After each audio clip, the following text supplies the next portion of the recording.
Olá, professor André, os colegas, meu nome é Lívia, sou estudante de Pedagogia do Polo de Caratinga, né? Nosso tema de estudo de hoje é sobre cultura e humanização, né? Como é que esses aspectos aí vão se relacionar com a educação e com a sociedade? A gente sabe que a sociedade é um grupo de indivíduos que vivem juntos, né? E que eles vão compartilhar das mesmas manifestações culturais, né? E por que é importante para nós conhecermos esses conceitos de cultura? Justamente para analisar a atuação humana na sociedade, né? E tentar compreender essas relações que serão importantes aí no processo educativo, né? Este processo, ele vai envolver a socialização dos indivíduos e a humanização. Hoje, a escola, ela precisa levar em consideração o contexto social com que o aluno está inserido, né? Para que ela possa aí conseguir desenvolver um bom trabalho e incluir este aluno aí dentro do processo educativo, né? E aí a autora ela traz pra gente a origem da palavra cultura, né, com origem romana, e tem muito a ver aí com cultivar da terra, né, com tomar conta, enfim, o habitar. A autora deixa claro a dificuldade em conceituar cultura, porque existem aí várias interpretações, né?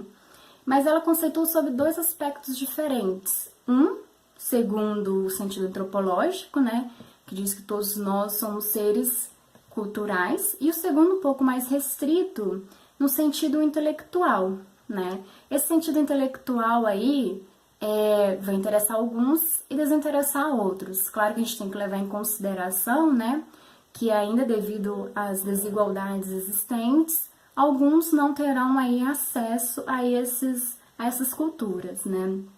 E segundo a antropologia, cultura é tudo que o ser humano produz para tentar suprir as suas necessidades. E não só isso, não só a nossa produção, mas também as nossas crenças, né, as nossas tradições e as nossas características efetivas, né? E qual que é o objetivo da autora em nos apresentar o conceito de cultura e como que ela se manifesta? É justamente para que entendamos que a nossa existência e a forma como agimos não é mais somente natural, e sim cultural, né? A cultura ela já foi estabelecida por outros, e quando a gente nasce, esses valores são impostos pra gente, né? Quem é que nunca, desde pequena, ouviu sua mãe falando uma coisa, como agir de uma forma, que porventura essa forma foi ensinada para sua mãe, pela sua avó, pela sua bisavó, enfim, né? Então, os seres humanos, eles criam e aperfeiçoam as suas técnicas, né? Para se adaptar aí ao meio, né? E é preciso haver aí uma socialização, é aí que surgem as sociedades, né? Todos eles vão se relacionar, não de forma solitária, mas em conjunto, né? E para sobreviver, né, ao meio, e vão criar técnicas aí para suprir as necessidades desse grupo, né? Aí nós vamos tendo a socialização, né, que é toda essa assimilação de hábitos característicos de um grupo social.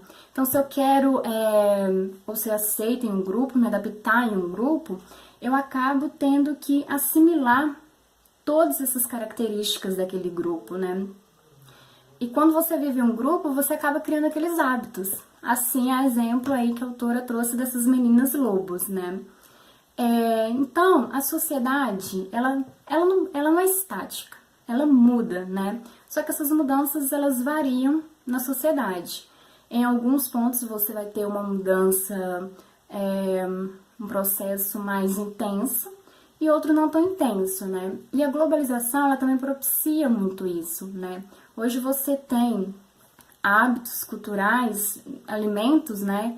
Formas de vestir, o que você ouve, que são, às vezes, de outros povos, né? E graças à globalização, você tem aí essa mudança de hábitos, né? E claro, como eu já mencionei, não é tão intenso em alguns lugares, né? Como nas comunidades mais isoladas, né?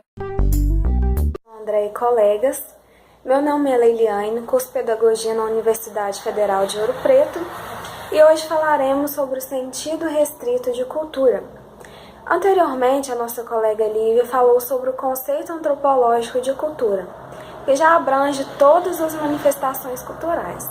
Mas a cultura possui um ponto mais restrito, onde pode ser expressada por um grupo ou por pessoas, através de suas manifestações e atividades. Por exemplo, as atividades filosóficas, científicas, literárias e religiosas.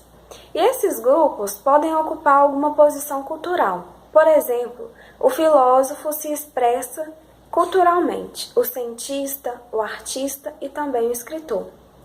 Na atualidade, a expressão cultural não é manifesta por todos.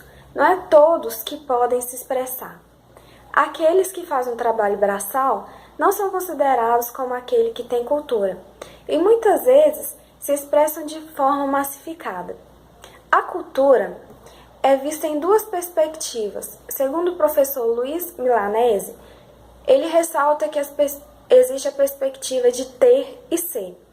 A perspectiva de ser leva à intervenção do discurso e a ser o sujeito da própria vida.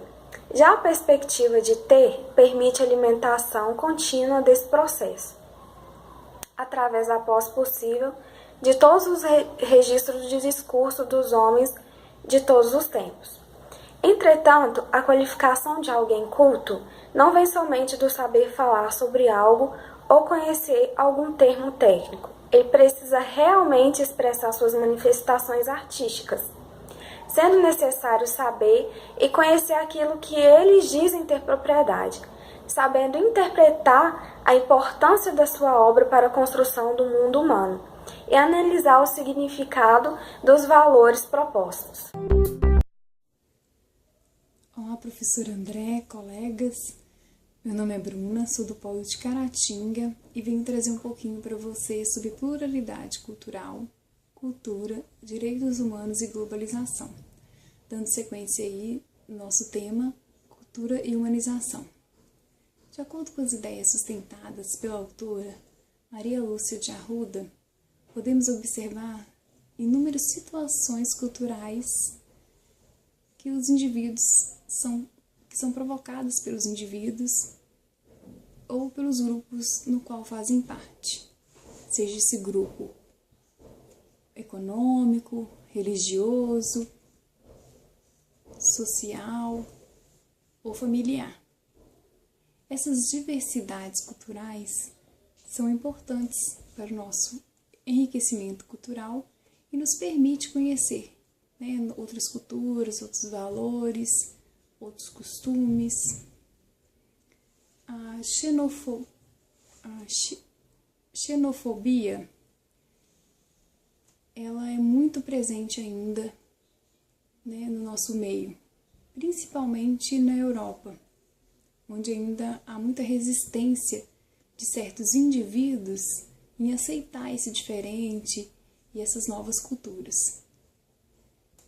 Nesse caso, dessas resistências, o direitos humanos atua, como forma de punir esses agressores, que na maioria das vezes são humilhados, rejeitados, sofrem preconceitos, humilhações e até exclusão social.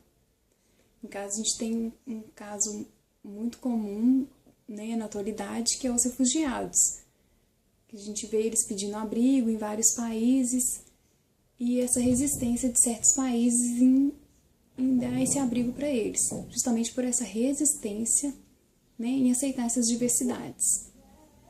No Brasil, acaba sendo um pouco mais tranquilo, às vezes por sermos um país mais receptivo, por termos essa diversidade cultural enorme. Então, o Brasil ainda não tem casos graves de xenofobia.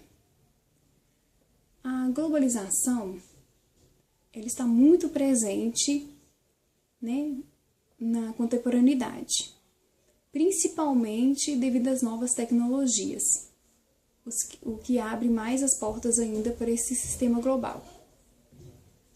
Nesse caso, é importante a globalização por nos dar acesso e por nos permitir conhecer outras culturas, outros valores, né, outras formas de vida, né, de outros países, diferentes do que a gente vive aqui no Brasil.